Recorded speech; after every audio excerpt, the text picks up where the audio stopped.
Say that Goldman Sachs took a look at this and passed. We just reported on CNBC.com that, yes, everybody in the street knew that this was an asset available for sale. They looked at it internally. They decided to pass. Jeff, were they right to pass? And was Morgan Stanley right to buy?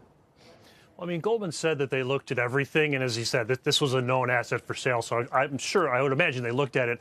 But I think from a fit perspective, they were right to pass. I mean, Goldman's kind of building it organically, and they don't have the big FA kind of network to kind of feed it with. So it probably strategically didn't make nearly as much sense for Goldman.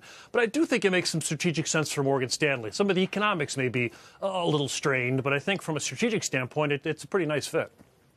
So was the price right as far as you could tell?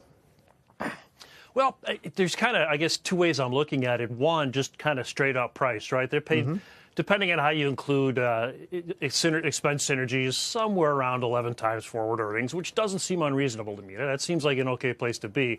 The problem is they're paying it with Morgan Stanley stock, which is trading closer to 9 times forward earnings. So that kind of makes the accretion dilution math a little tougher.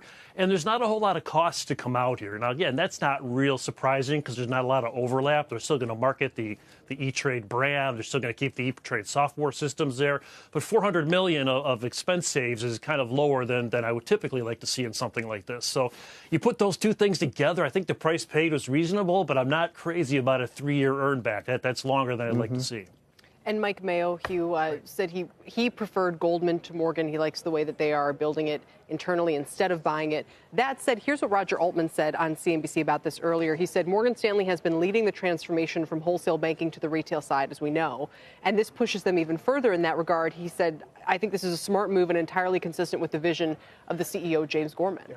I mean, look, they, in a swooping movement, have increased their scale pretty massively. And it's pretty interesting that they're actually going down market, right, for the mom and pop, the day trader, instead of, their current clientele is people with 1 to 10 million in assets in wealth management. And here they are going for much smaller clients. Which is kind of a question I would have. Let me get Jeff in on this and then come back to you. My guess is that the upmarket Morgan Stanley advisory team and brokers and so forth are less than thrilled that this company is going to combine now with a more down or middle market brokerage company. What do you think? What do you think are the cultural challenges, Jeff, if any, here?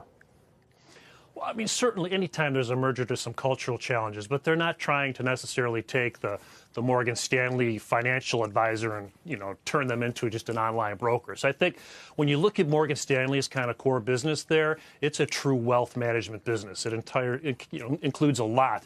On the E-Trade, I think it's more of a trading and digital business. I don't think there'll be all that much of an overlap. And actually, at the end of the day, to the extent Morgan Stanley FAs have clients that want to be trading online, now Morgan Stanley has a really good platform to do it on where they really didn't have that before. Do you agree with that reasoning? Yeah, when you talk to any financial advisor, whether it's Morgan Stanley, Merrill Lynch, or elsewhere, they really don't like any of these efforts for these banks to do any level of cross-selling, these were movements down market. competitors. I think the saving grace for this is that essentially they're going to keep it with their own brand, with E-Trade. So it's not as though that the lines will be very blurred. This is E-Trade. It's going to remain E-Trade. We're Morgan Stanley. We're at White Glove. We're a little bit different than them. E-Trade's fine for the smaller clients.